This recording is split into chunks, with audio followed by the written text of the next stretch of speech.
Hi everyone, welcome. I'm really glad you're here. Now you might think that I make soap out of some things just to be doing something different. And you would be right. I do like to experiment and try different things. And I have heard from others that camel milk is a tremendous milk for soaping, and for a couple of different reasons. The type of fats that it has in it, the lactic acid in it, and the fact that it survives saponification. But the same can be said for goat milk, cow milk, pretty much any milk. Now, some of them have more benefits than others. But that's not why I decided to use camel milk. This is one of the animals that is talked about a lot biblically. It is still an animal that is used in the Mideast as a means of transportation, survival for many people. And right here in Texas, it is still used all over Texas in various different areas. Why, down in Big Bend, which is our national park, there are all sorts of, you can take camel rides. Matter of fact, they're very helpful in the rocky terrain there.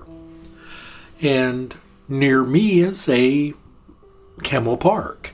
It's one of these drive-through animal places, and camels are their primary animal. There are some other smaller animals, deers, dik-diks, things like that.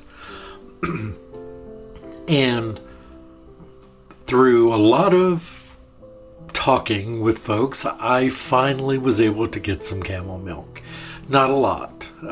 This is about, I don't know, a little over a gallon that I got. And I'm using most of it in this soap. 70 some odd ounces. I'll put it on the screen.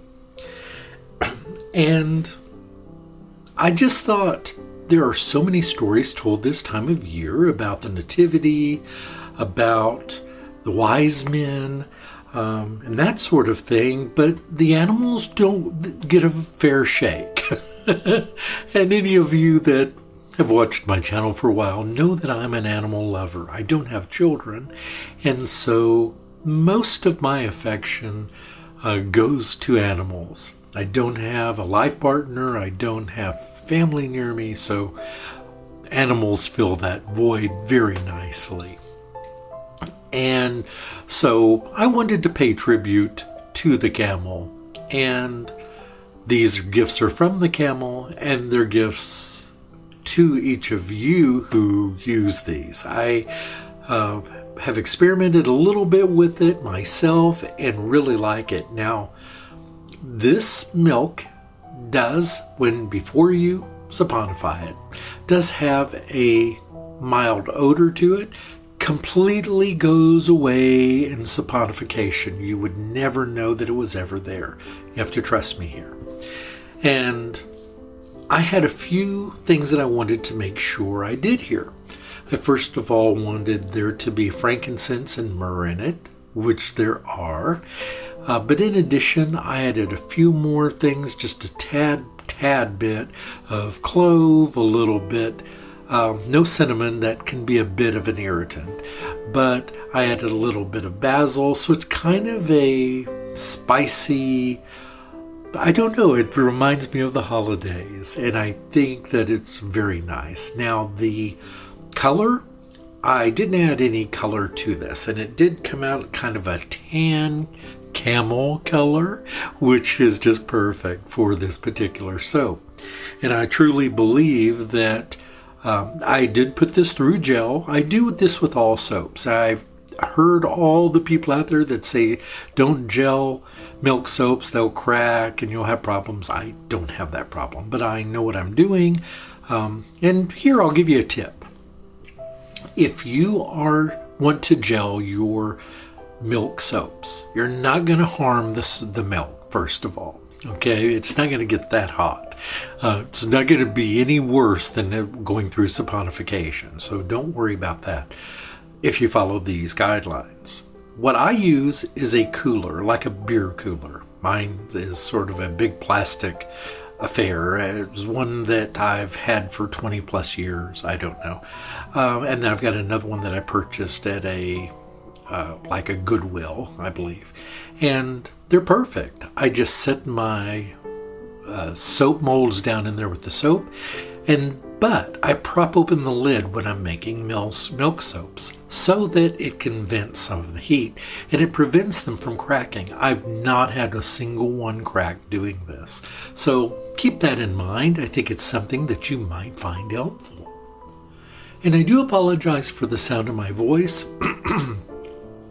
I had mentioned to some of you that I had a little bit of a health issue. I guess I'll go ahead and explain to you what it is. First of all, I'm fine. I want to clarify, I'm fine. I have had thoracic cancer in my youth. I've had surgery on my throat several times. I get scar tissue that does accumulate over time, and I've had to have procedures a few times, several times actually, where they go in and basically laser the inside of my throat, which is kind of like putting a hot torch in your throat. And it takes a bit of recovery before your voice comes back a bit. Well, I did that, and I just didn't want to go into it with you all, but yeah, I had that procedure done, and so my voice isn't quite back to normal yet. I'm doing gargles and all those sort of things, but I still wanted to talk to you, and talking is good, actually. It is part of the recovery. It's like exercising after surgery. You know, your muscles, it hurts. The adhesions hurt if you've had surgery, but what do they tell you? Get up and walk, right? And that is what this very much is. It's me just doing a bit of recovery. So in reference to that, I just wanted to clarify for you all. That's all the health issue was just a upkeep kind of procedure to clear away scar tissue so that I continue speaking to you all. But there is this sort of downside of it while I go through that heal.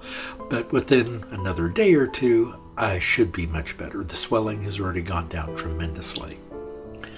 So in my store, I have sold some of the lights to a few of you. I have those listed at soapyoaks.com. If you want to do your own light soaps, those are in the store now. And as well as a few other things I finally got listed. So take a look around. If you have any questions about anything you see there, please let me know. Now, some good news I want to share with you all. In addition, I'm going to be having a sale on grab bags, and every grab bag will come with one of the lighted Christmas trees or one of the lighted snowflakes. I just thought what a fun addition that would be for the holidays. I hope you enjoy them.